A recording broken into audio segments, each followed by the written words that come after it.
Welcome to the Elevate Podcast, your resource for all things business, brand, and leadership. We are excited you have decided to join us today.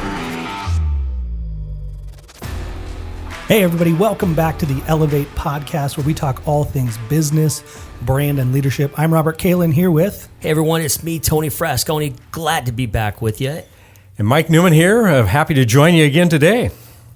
Man, I love every time we get to be in the studio and do this podcast, because when I go back and listen to it, I'm always impacted in some way that I didn't. It was like a deeper level. So appreciate being in here with you guys. I'm really encouraged because I think you guys have such wonderful microphone voices, and I think I've got a really high nasally, weird sounding voice. So I'm glad you guys balanced me out. But I'm also excited because we were looking at some analytics this last week, and we saw that people in different countries are opening up the episode and listening, and all these analytics we're able to look at now and seeing how far the reach is. And that is that when we think about leading from the heart, for me, that warms my heart. So good. That is just amazing. And I've had some friends come up and talk to me. I don't know about you guys, but some friends have asked me about, hey, in this episode you said this or that, and I'm like, really? I said that? That sounds cool. To be kind of quoted back to yourself. Not that anything I've ever said is important at all, because it's probably not, but it's just funny. So yeah, Tony, you're going to be a meme here pretty quick.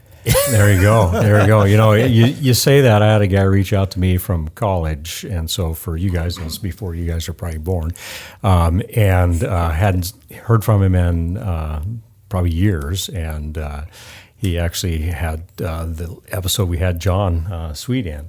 And he said, hey, is that you on that podcast episode? And yeah. So, yeah, it connects us with some people that we haven't seen in a long time. So, so out of the blue, he listened to it and then realized, hey, that's Mike. Yeah. Wow. That's so super cool. It was John Sweet. He was the photographer. Yeah. That was, he was great. Yeah. Ask him about his book. We'll bring that back up. Joke from the previous podcast. If you guys haven't seen it, go look up the episode with John Sweet. There's actually two parts.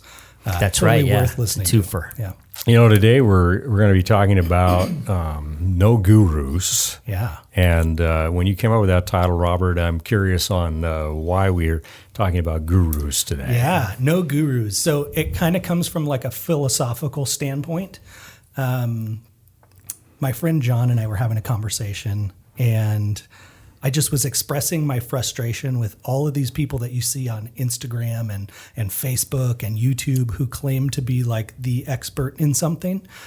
And you see them standing in front of their Mercedes-Benz or getting out of their private jet or something like that, you know, and it's a big sell. And it always makes me think that it's cheap, right? You're trying to sell something to me and you're trying to make it look expensive, but to me it just seems very shallow. And this idea of, I don't want gurus. What I want are people who are models, and models of leadership, and models of how to live life, and models on how to do it, you know, in business or whatever. And so I want somebody to follow, somebody worth following, not somebody who's going to have a shallow view. That's so funny. I've seen so many of those clips. Yeah, where the person gets out of like a Bentley or something, and then they stand in front of the car, and there's like the ocean behind them, or they're on some balcony of obviously like some hotel room, but it looks like maybe their mansion. Sure. And they're telling you about how to generate another $100,000 or get from 7 figures to 8 figures or whatever it is. And it almost seems to me like the worst of the worst of the worst of what Facebook and Instagram and social media does to us, which is like, I'm only going to put out the good. I mean, if you look at those videos, not only is it like the Bentley and, you know, the balcony and everything, but the weather's always perfect. Yeah. It's always bright and sunny. You know, they've got like wads of cash in their pocket. Like, who walks around like that?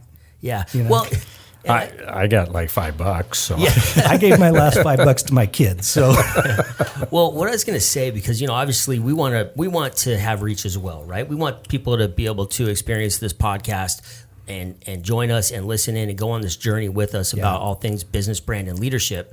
And we have to be strategic in how we do that and how we market it and the resources we put behind that. But I think to your point, Robert, when you think about somebody you want to follow, when you think about somebody modeling the way, oftentimes those people they might not exude that quality that often we associate with leadership, which is the expression of it. So they might be modeling the way, they might be showing, but they might not be able to really verbally express to others how or what they're doing. And I think that's why platforms like us, like podcasts, exist, because we're trying to highlight the how of what people do model and how that's important to leaders. All right, so you guys are really talking about authenticity of a leader, about how you engage with people, what you think in regards to how you treat people, and the show that you're talking about of the look of the fancy car and the money and the nice place is all well and good if that's what you want. Sure. But I believe that in life there is so much more than money and things, that we're here put on this earth to make a difference in the lives of people. And as you're saying, it's about the influence, Tony, that we have with others. And so right now, think about somebody in your past that had an impact on your life in a positive way. And what did they do to create that impact for you? So as I'm saying that, I think about, as you were saying, big flashy things, a conversation that changed the direction of what I was doing. Yeah. About somebody that cared about me and saw something bigger than me, than what I ever saw, and said, just asked a little question, have you ever thought about? Yeah. And my answer was, no, haven't. And the next time he posed the question a few weeks later, I said, yeah, since you asked me that, I've been thinking about it all the time since. And so there was no flash, no money. It was a conversation about somebody that cared about me and about the success of the school that I was in. Yeah. And going back to the original, conversation of like the flashy stuff, I don't think money's a bad thing. I don't think having nice things, having a Bentley, or even having a private jet, I don't think that's a bad thing. I think they can be good things. What I find to be that guru line, I think it's surface level. It's there's not a lot of depth there, and I love how you brought up. It can be just a conversation that somebody simply influencing you and asking you, hey, have you thought about this before? Because one of the big things that I see, we're so driven by the things that we see. It's almost like shiny things, it's like, hey, here's a carrot over here. Here's and we go to it thinking, hey, this is going to solve my problem. Right. When the reality is, leaders really aren't built in a day, they're built daily. And so you see this dangling carrot, you're not going to go be in a Bentley tomorrow. You're not going to create this $30,000 coaching business in a day, right? Those things take time. Oftentimes we don't see the years, the decades of work. The work that goes behind prior to that. And I really love what you guys both said about just the conversation piece of, who in your life has spoken into your life that has brought leadership out of you. Yeah. That person, right, is somebody that's probably in your circle when you think of like, who's in my circle of influence. Yep. When I need to run something by someone, who are the people I trust to bring that to? That would be one of them. And then there's others that influence us maybe that aren't as personal, but they're in our business world, and they're people that we trust in our community because of, if we're an entrepreneur, the thing we're trying to pursue, or the thing we're trying to develop, or the leadership we're trying to demonstrate. Yeah. Right. Yeah. And I think when you say those things, Tony, it's really, looking at what do you want to become, and all the things that are the trappings of a picture of something you want. You need to hold an image in your mind. You need to hold that image, but who is it that you want, and what are you willing to pay to get that? Well, that's a great point, and that brings up a distinction too, because maybe you're seeing those videos with the people at the Bentleys, and you're going, yeah, I want that, right? And it's not bad to want those things, but how do you get there? You have to follow somebody's path to get there, how they got there. You talked about doing the work, right? What work is needed in order to make those things happen. And so I don't like the idea of gurus. So the no gurus is that whole mentality and philosophy behind it. Instead, I really love the idea of mentors. I love the idea of following, which in a future episode, I want to dive into that because I've always had kind of an aversion to that. And I'm sure a lot of our listeners have as well. But you become like the people that you follow.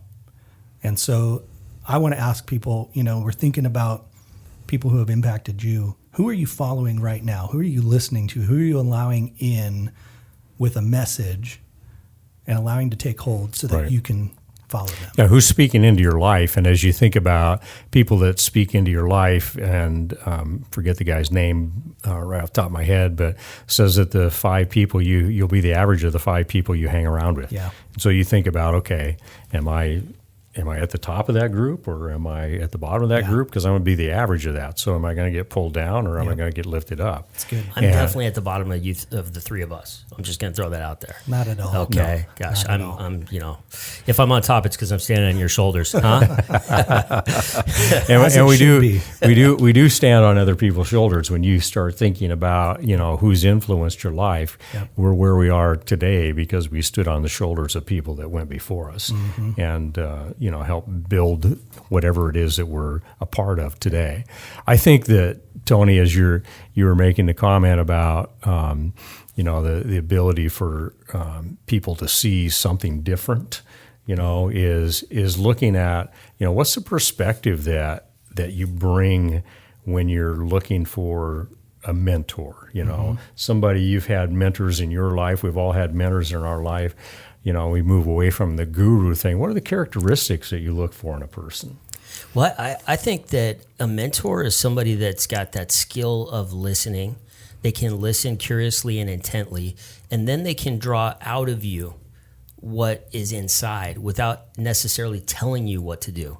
I think when you think of execution and having to do a certain skill and needing a coach to execute, right? That's perfecting a skill and doing it a certain way, and that's when you need that type of a coach. But when you talk about a mentor, you want somebody that is going to see the best in you, draw it out of you, and then you're going to determine what your next step is. Yeah. And that's for me. That's good. I would say, in a mentor, looking at somebody who's been there, who's done it, Right. Who better to learn from on how to do schools, right? We just drove by Auburn Senior High School earlier today, and he's telling me about how the project that he worked on, showing me this brand new high school, absolutely beautiful and huge, telling me about that project. If I wanted to know how to build a school, I'd call Mike. Hey, Mike, what's needed? Do I need to do a feasibility study? Do I need to, test the soil? How do you build a foundation? How do you budget for these types of things? I mean, you'd be the guy that I would go to for that. And so I think about who's done it and who's done it well. And that's how I would kind of look for a mentor. Depends on where I want to go, Yeah, and so sometimes we have formal mentors in our life that are somebody that you seek out, like you're just talking about. And then oftentimes we just have informal mentors who maybe in a work relationship or a friendship that you have or somebody that you've run into somewhere that has great insight into things. And so I've had a lot of mentors in my life, and the one that tapped me on the shoulder about being a leader is a huge mentor. But others have come along the way, to help me in other things, and so not one mentor may be able to serve all things, but you may need to have more than one mentor because sometimes there's some people in financial areas that have some expertise that maybe somebody that's been a good friend to you and helping you along the way as a mentor maybe doesn't have that, so looking at different areas of your life of where do you need a mentor, maybe it's with your marriage and raising your kids, or maybe it's like for me, how do you be a good grandparent, and there's people that I watch, I don't necessarily go ask because I'm a little bit more reserved than that, but I just watch how do they do things. And so you can have mentors that are inside of the books that we have sitting over here. Absolutely. You know, Yep. And they mentor you from afar with their thoughts and ideas. It can make a big difference for you. So good. And I think there's an underlying thing to this, which is if you want to be mentored, you really have to adopt a mindset of learning, a constant learner. You can walk into a situation, you can observe somebody else, you can read a book, whatever that looks like, listen to a podcast, but you're absorbing information and really learning from it all. Something happens to us, I think, at some point, whether it's a hurt or a tragedy or something, where we just stop. We've developed some coping mechanisms in our life that go, you know what, maybe self-limiting beliefs, and we go, I think I'm good where I'm at. I don't need to grow anymore. We see this happen all the time in business. It's like, I've got enough business. I don't need to go out and network. I don't need to expand. I'm good. I don't want to lead anymore. What would you say to somebody who's hit their lid and, about adopting Tony and I both come from the world of education as part of our background, and we have this terminology that's used of being a lifelong learner. Mm-hmm. And with that, I've always adopted that terminology of, hey, you got to be a lifelong learner. So what are you doing to be a lifelong learner? Mm-hmm. What are the books that you're reading right now? What are the things that you're listening to? Who are the people you're having conversations with? Or are you just me, myself, and I, and I'll just watch Netflix and Prime Video and call it a day? Mm-hmm. So what are you doing to expand your world? Yeah. And to me, that's part of this whole growth process and figuring out the voices that you hear. Do they align with you? Are they people who align with your thoughts, with your goals, with your vision for your life, with your moral compass that you have? Or are they just like, oh, I wish I could be like them? Yeah. Yeah, and I think the neat thing about our dynamic when we come together, the three of us, is that tri-generational aspect that we have. Mike, I think you might be considered a baby boomer, but I'm not sure. Yeah, I'm maybe on the very tail end. I'll tell you, I'm on the tail end of the baby boomer. Okay. But. I'm right there in the middle of Gen X, and Robert, I'm pretty sure you are a millennial. I am, yeah. And so, and I think mentorship is universal through everything that all three of, the perspectives that all three of us have shared so far. And the one thing that I think is universal as well, and I think you guys would agree with me, that in order to have, you have to do. And in order to do, you have to be. Mm-hmm. Right? Yeah. And that's good. So we have to be, do, to have. Yeah. And who are you going to be? What are the things that you should be doing to have what it is that you want? And that, my friends, is why you can't just go after one guru and just try to be like. You have to, in that process, figure out who you are. Yeah. But there are ways to go and do the things you need to be doing in a specific order to get the things that you want to have. But we, in American culture especially, we want to have. Yep. We don't really want to do. Yep. And we just want to be independent. We want to just be who we are. Yeah. And unfortunately, I think in our version of success, when we think about business, brand, and leadership, the purpose of this podcast is to remind people of that. Yeah. Mm-hmm. You're 100% right. And, that carrot that gets dangled, that's us with the, I want to have that, right? And we jump right to, I want to have that, but I'm not willing to do the things I have to do to become who I need to be in order to have that. Yeah, what's the shortcut? Exactly. What's the silver bullet, the one answer I need? And the answer is, it's more than one. We want the gourmet kitchen, but we're only willing to go through the drive-through. Yeah, and even like with the podcast world, like I've researched podcasts, since we started doing this, and there's a ton of, how to monetize your podcast and different things that maybe we should be doing. I don't know. But all I do know is that we keep showing up. We keep doing the podcast. We're going to be consistent. And I can't wait for that moment when we get to say, after these messages, we'll be right back for the next segment. Because that will happen, my friends. Yeah. That will happen.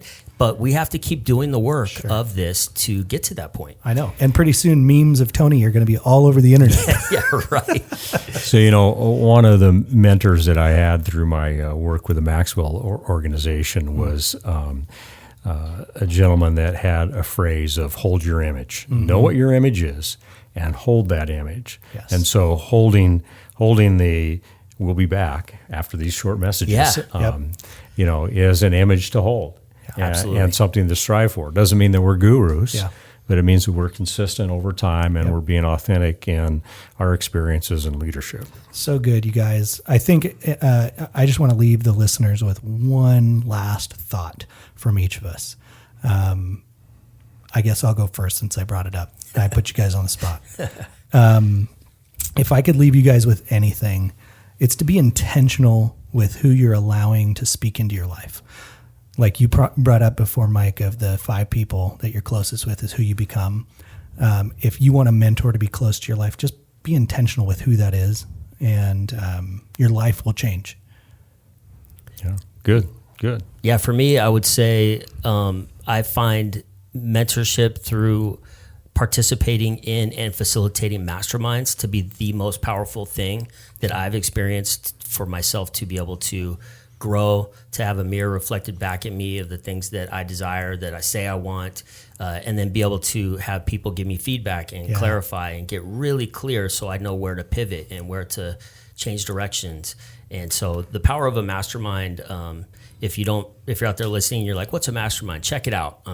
I can't speak highly enough about masterminds and the impact they've had in my life. So good. Yeah, they make a huge difference because you're hearing from people who are like-minded with what you're doing and give you different perspectives. Yeah. You might bring a problem to the table and, the two of us might help you solve that because 3 brains is better than 1. So, and for me, 10 brains would be needed to help me out. But I think, Robert, to your point about, what advice would we give in regards to it is no matter where you are in the journey, keep going. Oh, don't stop. Because if you can think and you can breathe, you can make a difference where you are right now. So good. You guys, I hope you left encouraged. I hope you've left inspired to take your business, your brand, your leadership to the next level. And we will see you on the next episode. That's right. We are not your guru, okay? That's right. Don't put that on us. We need to make those T-shirts. No gurus. No gurus. All right. We'll see you guys. Take care. Thanks for joining us today on the Elevate Podcast, your resource for all things business, brand, and leadership. For a deeper dive into the content and to get access to resources like our free show notes, go to countercultureleaders.com/podcast and sign up for our newsletter. Hey, don't forget to like, rate, and review, and subscribe, and share this content with your friends and colleagues. This is Mike Newman. Looking forward to seeing you next week.